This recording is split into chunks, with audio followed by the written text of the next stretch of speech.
పైసలకిన వారెత్తు ఇస్తే ఎంత ఇస్తారబ్బా? ఓటుకు 1000 1500 లేదంటే ఓ 2000. గా పైసలతోటి బంగ్లాలు కట్టేదుందా, భూమి జాగలు కొనేదుందా? ఆయనతో ఓడిపోయిండ్రు అనుకో మనసుకు ఎంత మెరమెర అనిపిస్తుంది. ఒక్కూర్లు ఉండేటోళ్ళం, పొద్దుగాల వేస్తే మొఖాలు చూసుకునేటోళ్ళం. నిష్ఠూరంగామా ఓడినోళ్ళ కోసం మనకెందుకు? ఏ కాన తీసుకోకుండా నచ్చిన వాళ్ళకి వేసిందే నయముల్లా. ఏంది నీతులు చెప్పినట్టు అనిపిస్తుందా? మరి దీని చూడు ఏం నడుస్తుందో.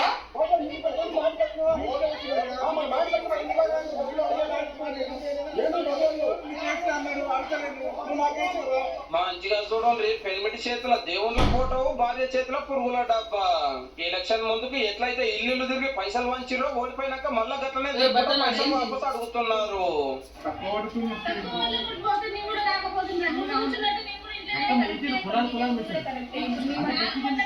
ఇంకో వాళ్ళు భయపడాలి. మామూలుగా ఇంకో ఊర్లో కూడా ఇట్లా చేయదు కదా, సరేనని వెళ్ళిపోతున్నారు. లేదంటే మా పైసలు మాకు ఈ రంగు బతుకులాడు.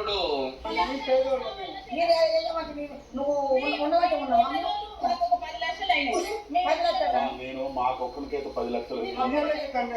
నల్గొండ జిల్లా ఔరవాణిలో సర్పంచ్ పదవికి పోటీ చేసి 10 లక్షల దాకా ఖర్చు పెట్టినట కాక. కానీ కాంగ్రెస్ హిమ్మతి ఇచ్చిన మనిషి గెలిచిండు, బీఆర్ఎస్ సపోర్ట్ ఉన్న ఈయన ఓడిపోయిండు. అది కూడా 448 ఓట్ల తేడాతోటి. లేలే మా సొమ్ము తీసుకున్నారు, మమ్మల్ని నొడగొట్టినండి, ఇద్దరు ఆల్మొగలు వసూళ్ళకి వస్తే మంచికో దిక్కు తిట్టుడు.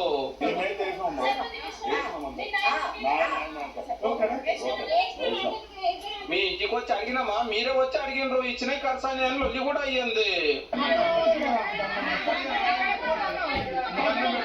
అయ్యో పాపం అనిపించిన వాళ్ళు మేము వేయలేదని నియతుకున్న వాళ్ళు వాపస్ ఇచ్చిరు కూడా. కొన్ని బయటకు వస్తున్నాయి కానీ శానులు ఇదే కథ. కాబట్టి లీడర్లు నోట్లు వంచకుర్రి, ఆగంగా ఆకుండ్రి. ఓటర్లు కూడా నోట్లు తీసుకోకుర్రి, బద్నంగా ఆకుండ్రి. ఇక రేపు 2వ మల్క ఓట్లు. 3911 సర్పంచ్ పదవులకు 13,000